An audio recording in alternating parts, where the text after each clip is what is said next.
All right, what's going on, everybody? This is JMO, and I've got a very special edition of Course Convo today with a very special guest that means a lot to my game, Mr. Robbie C. What's up, everybody? So, with that being said, let's get on into the first hole.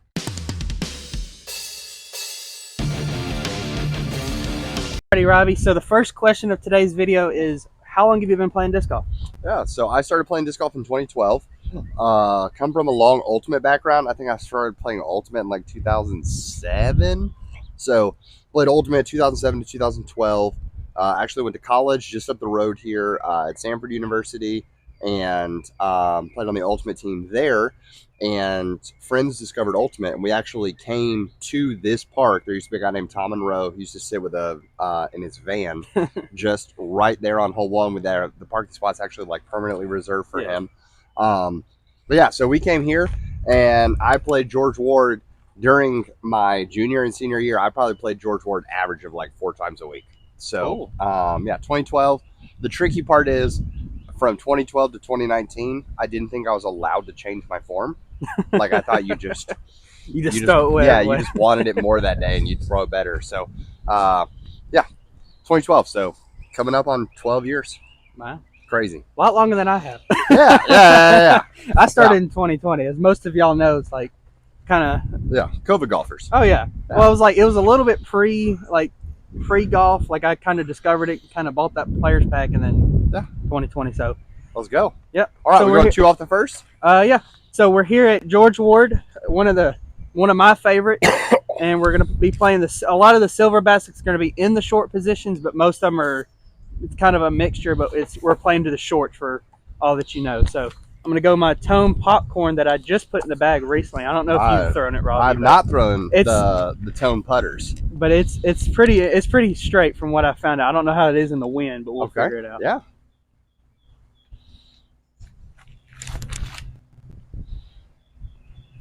It's straight. Yeah, straight OB. So, yeah, it's tough with this. Like this hole always creates like a little wind tunnel coming at you. So, all right, we're going pig.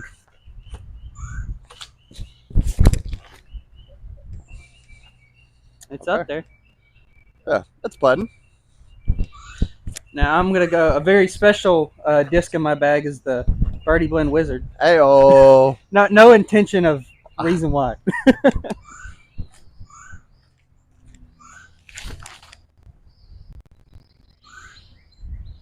With Precious Child. Yep. Alrighty. Okay. Let's see if on this like 200-foot hole we can't put one a little closer. I'm going Tunnel Shot by Compound Discs. Wow. All right, mission accomplished. We did it. We got one close on the 200-foot hole. 12 years, correct? Yeah. So like, why stick with it so long? Honestly, like is there like that passion that drove with it? No pun intended, disc golfers. Yeah. The other side of the basket, because I figure it's probably the camera.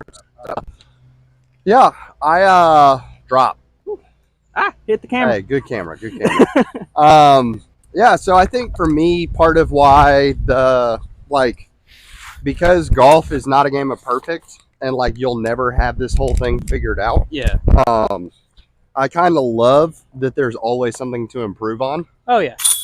So like, I would consider myself a pretty good putter these days. I have a really good forehand, but my backhand still needs work, and so it's like, okay. But if I start working on my backhand a lot, then my forehand's probably going to struggle. If my forehand struggles, then it's one of those things. Like as long as you stick with it and you practice, it's not like your game is going to improve, and then build that drive. So that's why you stick. So a lot of people stick with it so long. Like this is my 4th year, and you said this you're coming up on your 12th. Yeah. So, yeah. Well, that's our putts. I missed mine, but it's close enough where I should be fine. So let's head on. Alrighty, Robbie. So. Second question of today's video is, what is your favorite disc? Favorite mold is the Pig for sure. Overstable putt and approach disc that has it's like a 4103, I think is what the technical flight numbers are. I think they have it labeled as a 3, but I think I would. Well, it is a 3, but they have it labeled as a 4 because on a random Tuesday they just were like, oh, by the way, the Pig's a 4-speed now. True. So But my favorite one in particular is Precious Child. Threw it on hole 1, and you saw that pig just went dead straight, like never had any thought of moving. I really honestly thought with that win, I threw it on more hyzer just because I wanted it to hold straight. But traditionally, this thing will hyzer flip for me and then even have a little turn if I hit it hard enough, which is shocking to say for a pig. But what I like about beating in an overstable disc, it's just in their R-Pro plastic. But like what I like about it is at the end of the day, it's never going to be so flippy that it like rolls unless you make it roll. So if you can find a base plastic version of your favorite approach disc, season it in, you'll end up with like a gem. My viewers know I'm a zone guy, so so like a Jawbreaker zone seasoned in would be gorgeous. Alrighty, so Robbie, you're up first. New pin position. They literally put these in this week. So it's off to the right. If I had to guess, it's like 290. Plays a little downhill, so I'm gonna throw a turnover. We're gonna go origin and try to just turn her over the whole way.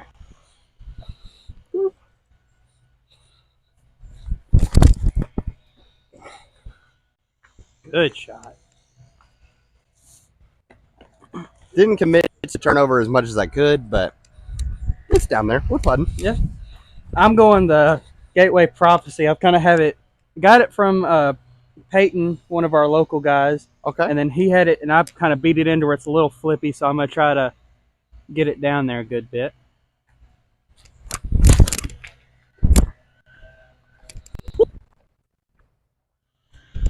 Maybe a little too much. It's flippy. A little bit to the right. Somebody's doing some work over there. Well, they're doing work while we're putting in work. But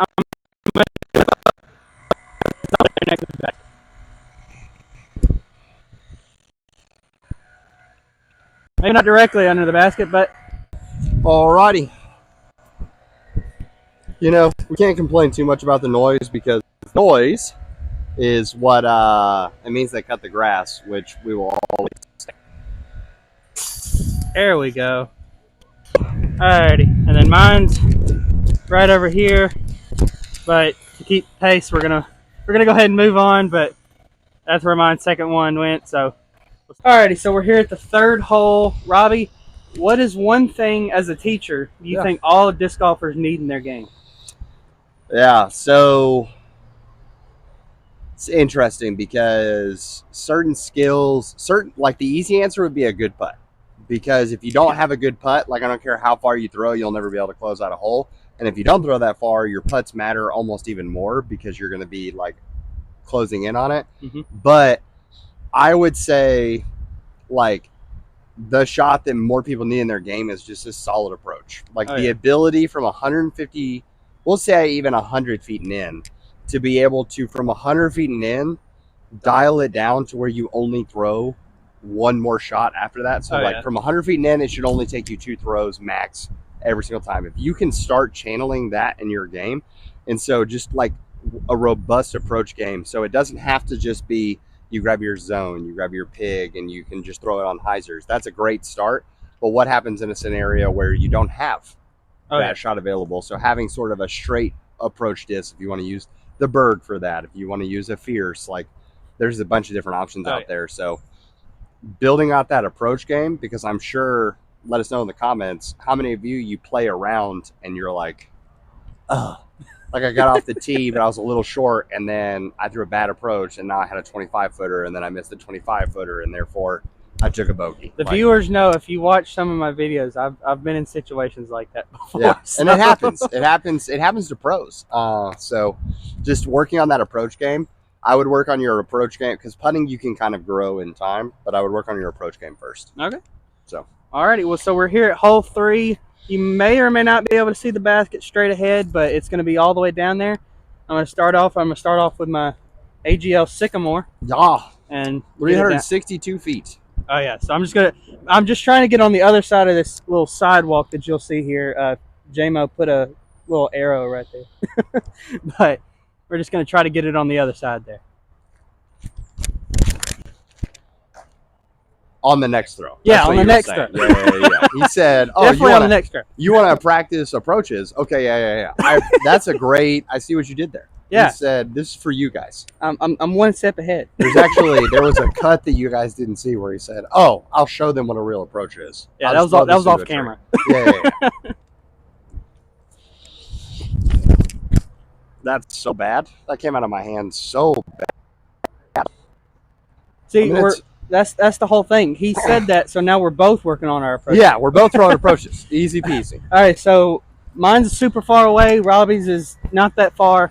We're gonna go on. Alrighty, so my shot, like I said, we're still working on approaches. That's why Robbie said it, but we're straight ahead still. I'm gonna go with my new addition to the bag. I think it's AGL Spruce, I believe. I can't remember. I know it's a Gateway molded brand, but we'll just have to see. So I'm gonna throw a forehand and see if I can get up there.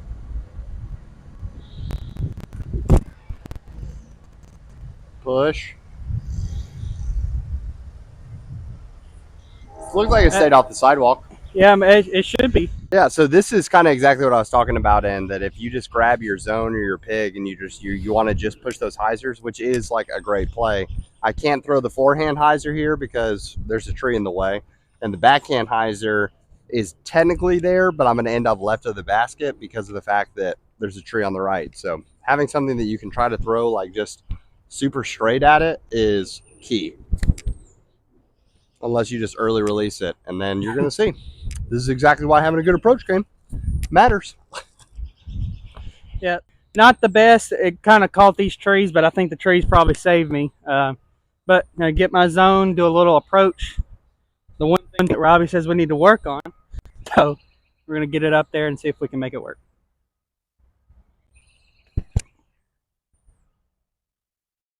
There it is. Right on the money. So Headwind coming at us. Gonna try to keep it real low.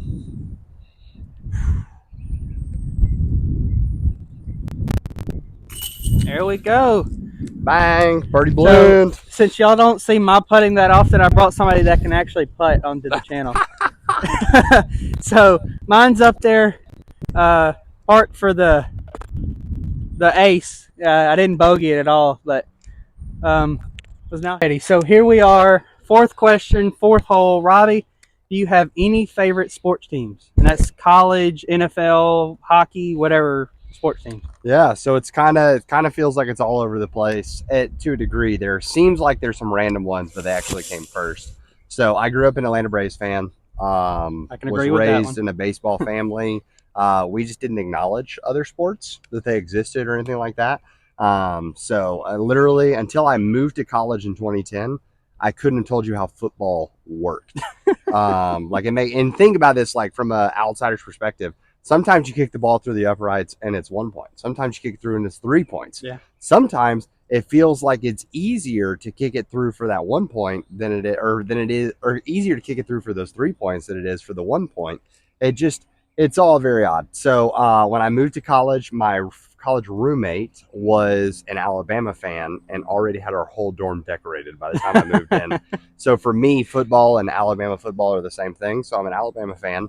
The next year I wanted to get into NFL, but I didn't want to be a bandwagon again. So I decided to root for a real team, unlike the Cowboys, and decided to let's see what I can do to have my playoff dreams choked away every year.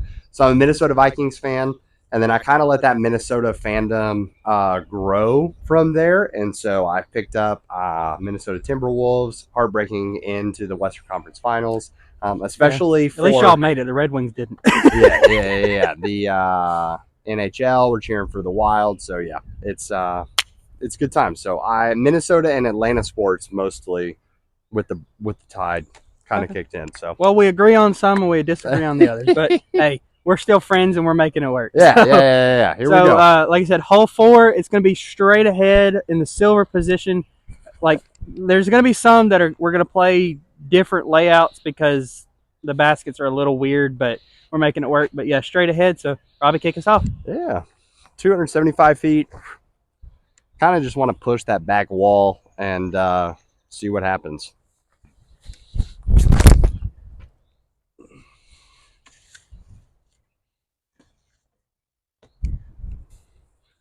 There it is. Alrighty, and then I'm going Gateway Warrior with the Mega Glow that I participated in. If you haven't ever played Glow Golf, I highly recommend it. I think Robbie, you've probably played some rounds in Oh yeah, Glow. a lot of Glow. It's a lot. Even though you can hardly see half the time, but it's a very fun experience. But highly, highly recommend it. Not saying because I'm sponsored by a guy that does Glow Golf. So let's get this out here.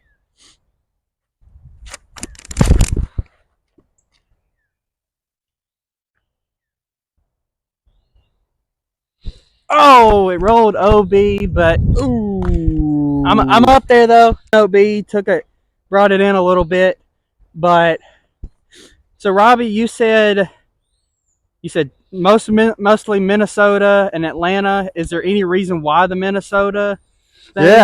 Yeah. So truly, like I said, I was an Alabama fan, and so I was like, okay, I want to root for like NFL team. They can't be terrible because that just won't really inspire me to like. So that's why the Cowboys are not into. Yeah. So the Vikings at that point in that season when I like decided, I should really like get interested in the NFL. They were 2-2, and their offensive scheme was almost the exact same as Alabama's at the time, which was just turn around, hand ball to running back, watch running back go. Yeah. And I was like, the Vikings is just a dope mascot, and I live by the motto "Go big or stay home."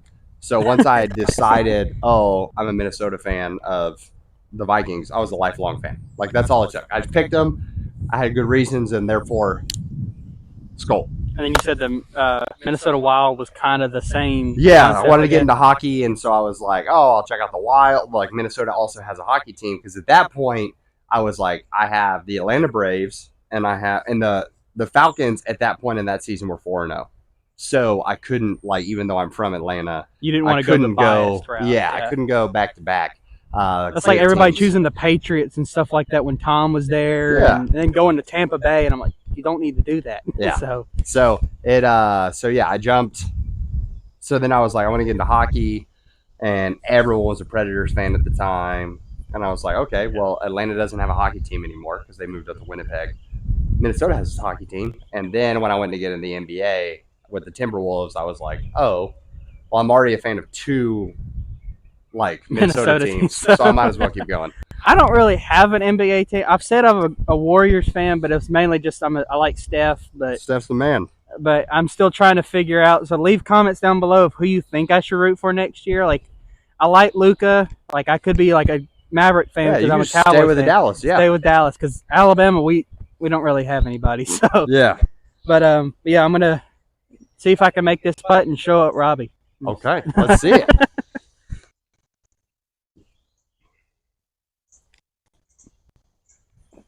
Well, that was a wizard it was in.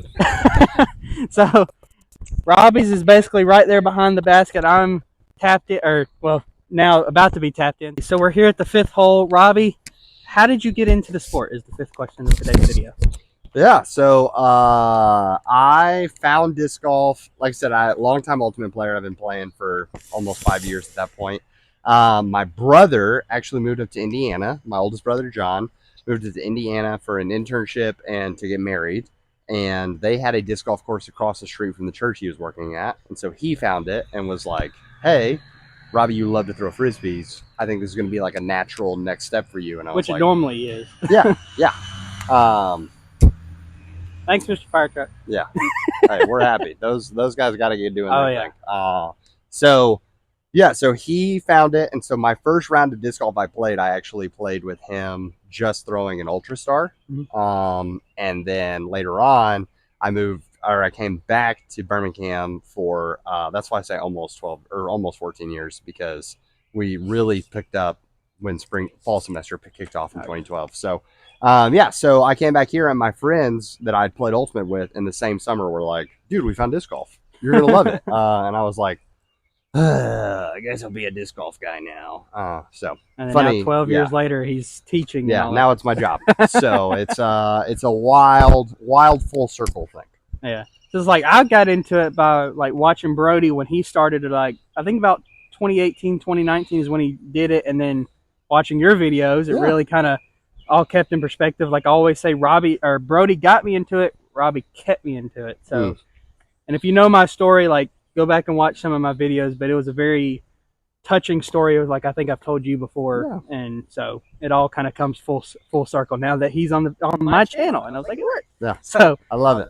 So we're gonna be here at hole 5. There is a short position to the left here, but we're gonna play the long one because it's fun and why not? Why not? And it's one of the more I would say one of the more iconic ones out here, I believe. So I would agree. We're just gonna get it out there. I'm gonna go my Atlanta Braves Sharpie dyed disc. Come on. But it's on a Discraft disc that was mislabeled, but I believe it's a Surge SS, but I'm not 100% sure. But let's see if we can get it out there. There it is. Should be real good. Yeah. Great shot. Probably the most distance I've gotten in a while. Great shot. All right, I'm going Raider, Darth Maul. We'll see. I've had a love-hate relationship with this past weekend because I had one day where every time I threw it, it turned over the whole time. And then the next day we played Cactus Rock, and I couldn't get it to stand up to save my life. So we'll see what she does today. She's going to turn. Cool. Roll. Hop. I think it just rolled back in bounds. Yeah, we'll see. It might have rolled straight into the concrete. So let's now head on. Alrighty. We got super lucky. These concretes ROB, but thankfully we cut rolled so hard that it hopped the curb. 100 feet away. So I'm gonna just go a little piggy. Little piggy wants to put it up and over there. It's kind of hard to tell what the wind's doing.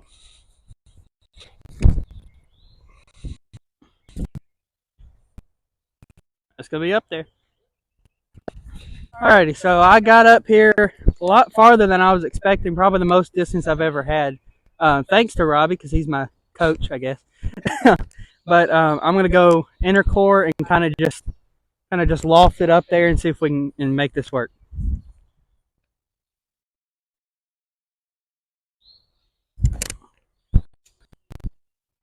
Paid for him. We're up there. Let's go see if we can tap these putts in. We're both up here about the same distance, so Robbie, you go first, and then I'll. Alrighty. So he put the wizard, so I'm going voodoo. If I miss it, then I might have to switch. Welcome to the Zard gang, baby. So, with that being said, let's now head on. Ready. So, 6th question, Robbie.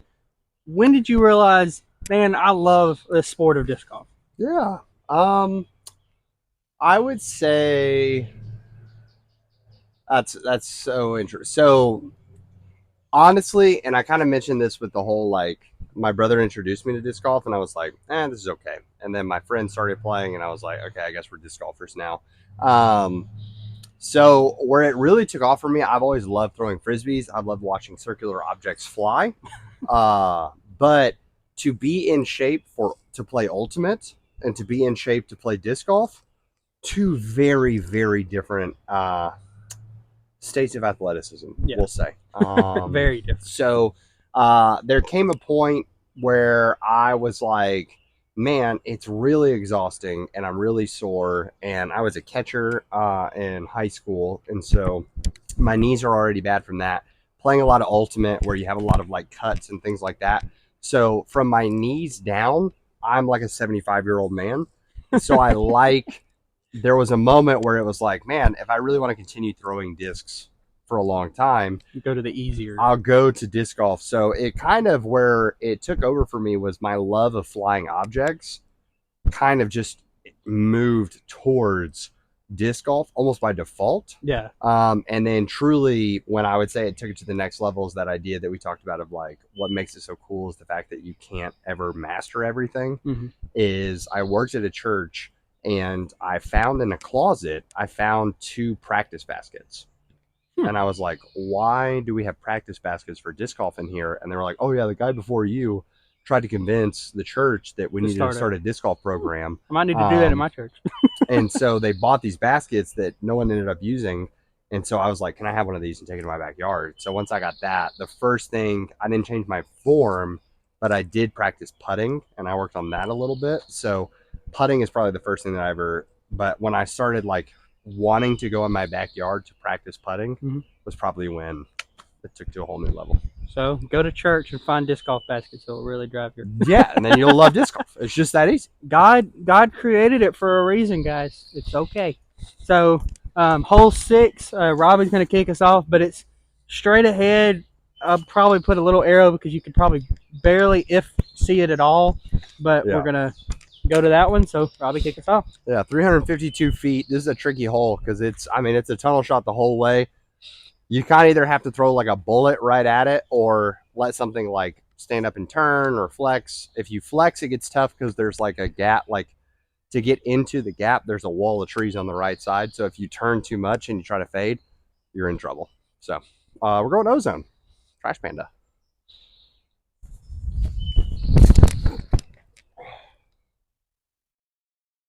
Just like that. That's what I'm talking about. I've turned it too much. Well, I'll have like a little chip around in. I'm also going ozone. I saw him pick it out, so I'm gonna try to see if I can one up them again. I love it. So Trash Panda battle. I don't think you're gonna get me. Oh, roll! You could roll there. Roll. Nope, not that way. Now, not into the OB. Okay. Okay. So I'm that way now. Robbie went that way. I went that way. Hey, but you made the Mando. I made the Mando. So, alrighty. So after my very good, unfortunate shot, we're now gonna see if we can get a better angle. And I'm gonna go with my Gateway Element dyed by Adam from Galactus, and see if we can get it up there.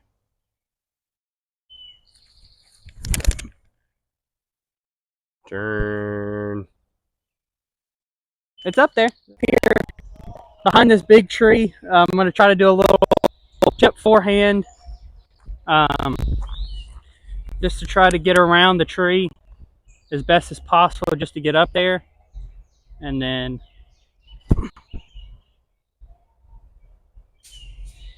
I'm in the woods. So...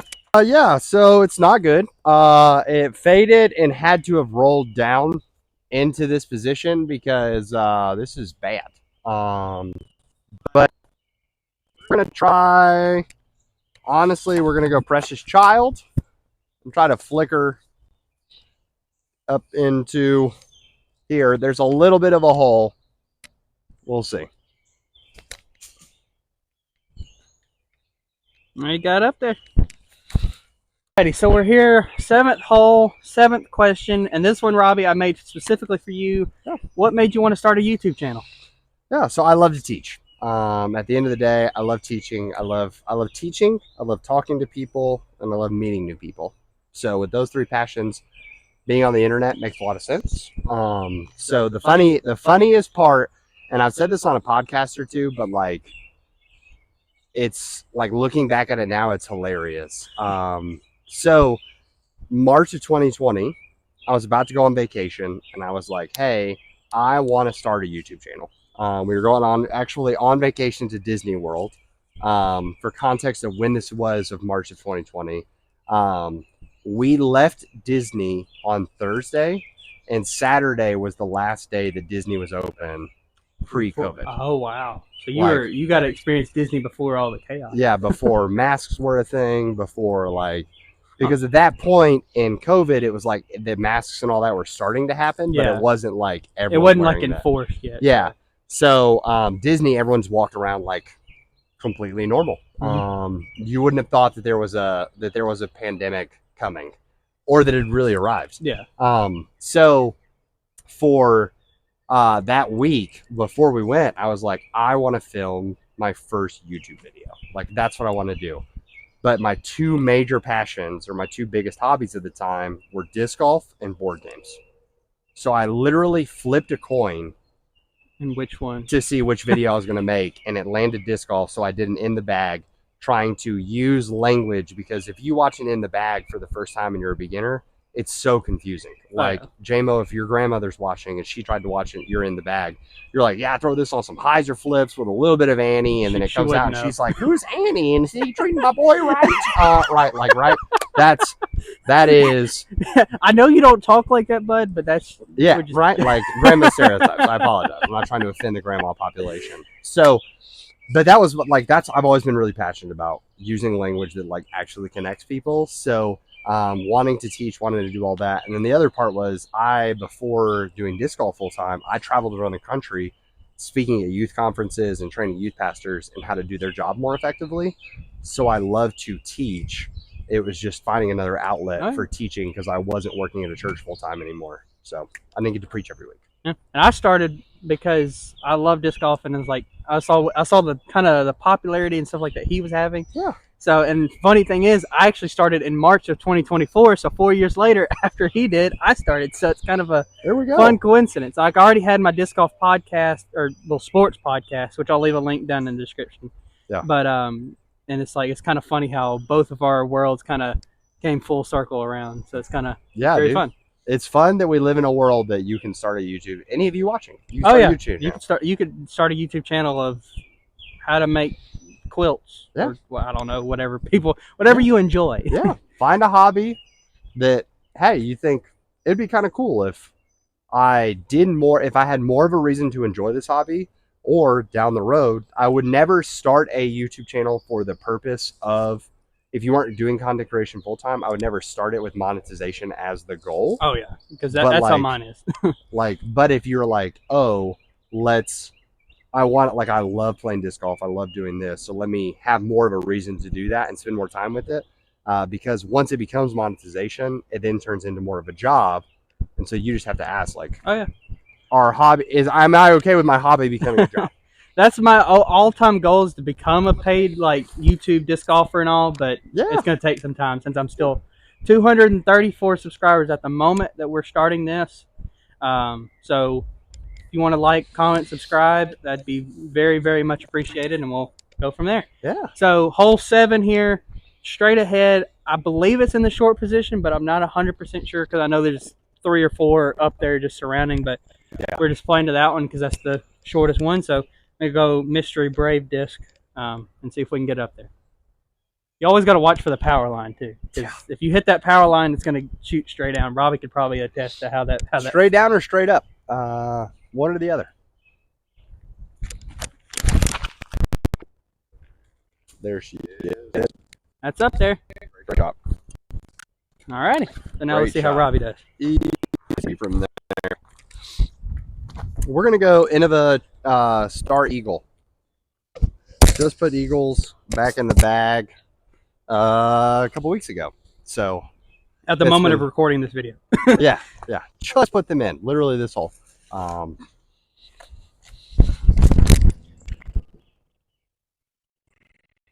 That's an Eagle, all right. All right.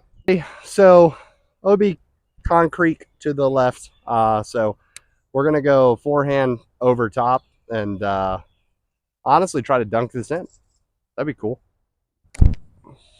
Got scared. Oh. I got scared. Almost got it. So got up here quite a good distance. Actually, really proud of myself on this one.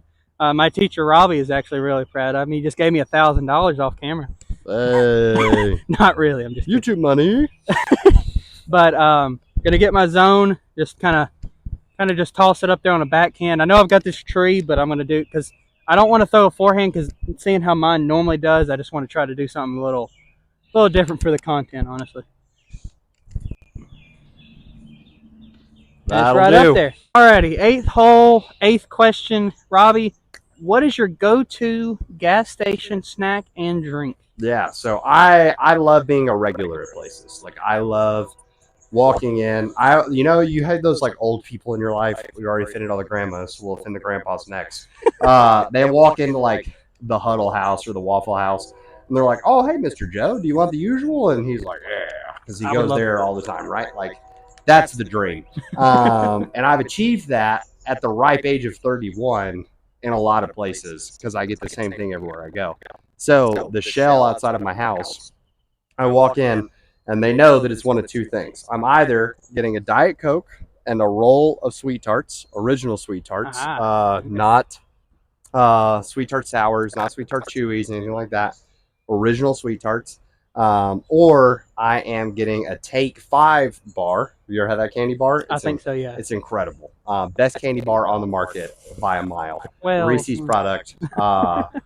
It's so good. I get a Take 5 bar with a Ghost energy drink that's either Orange Dreamsicle or like Phase Bomb I don't Pop. think I've had that one. So. The Ghost energy drinks, that's my dream sponsor for the gaming channel. Is I want Ghost Energy to sponsor the gaming channel. So how about you? Mine is kind of like, I'm somewhat like a basic guy. I like Diet Mountain Dew, Okay. and then maybe a bag of chips or a bag of candy or just something just to get me on the road. Yeah. So like normally I go Funyuns or Lay's chips, just something quick. And then if the gas station has like those food products, like if the keto little rolls that they have up in front, QT, yeah. I normally go like I get 2 or 3. Yeah. Probably not healthy for me, but they're very, very delicious. Dude, give me a cheesy pepper jack taquito from Quick Trip. Those are amazing. So, yeah, it's a hole 8. Short pin here. Rob is going to just right there. I think about 262 feet. So, Robbie, let's see how it's done. Yeah. We'll go Precious Child for fun. I'm more and more dedicated to, am realizing my sentimental love of this disc, and I've never aced with Precious Child. So I'm kind of just trying to throw it whenever I can, because I would love to get an ace, especially when on camera. That'd be sick. Get it. Oh! That's where you can see that's not a regular pick. Like the fact that it goes all the way up, turns over. Yeah, if you watch, actually last week's video, I did a disc battle between the Zone and the Pig. You could see like the normal Pig is supposed to be pretty overstable. Well, like I said, he's had that one for years, quite some time. So that's kind of why it's like it makes sense that it flips like that, because he actually keeps disc in his bag long enough, unlike mine, that actually beat it. So I'm going to go the Tone Popcorn, try to just get it straight on and see how it does.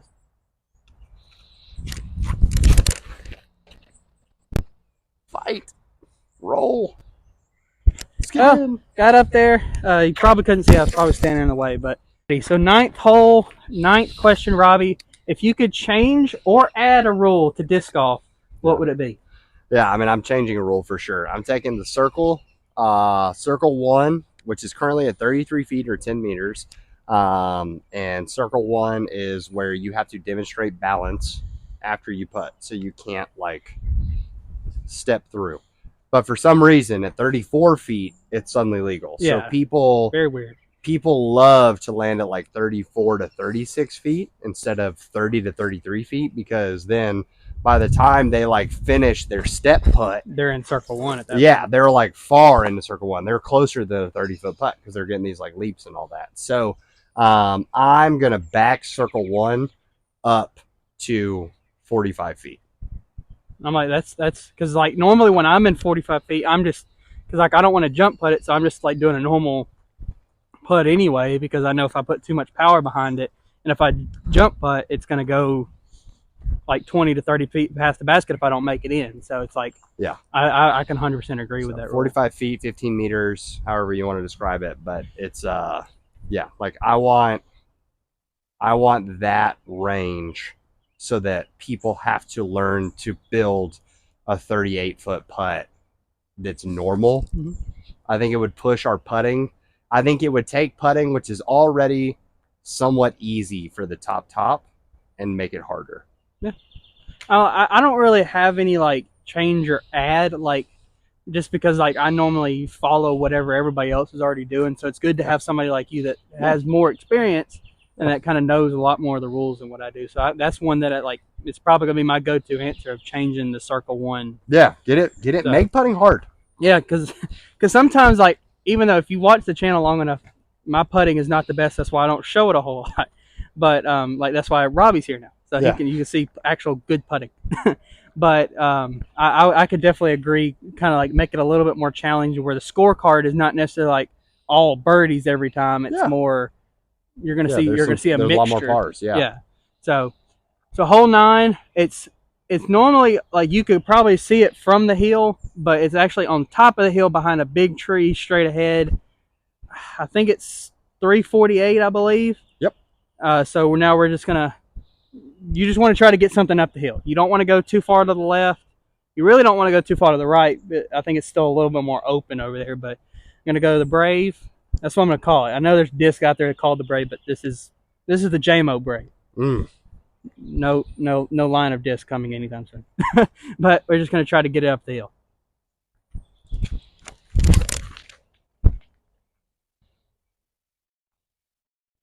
All right, that's up there. That's so up let's see there. how Robbie does. Okay. We're gonna go DGA trimmer. Try to just pull her.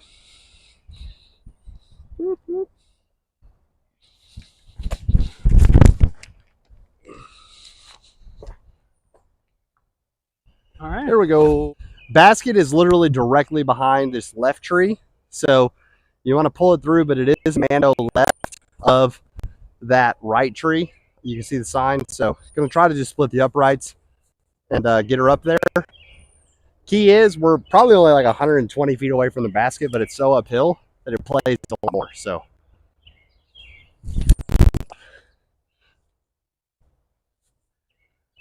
All right, should be parked. should be parked. So got up here, good distance, but got a good look at it. But I'm going to go my 4-claw zone and see if I can get it up there a little bit more.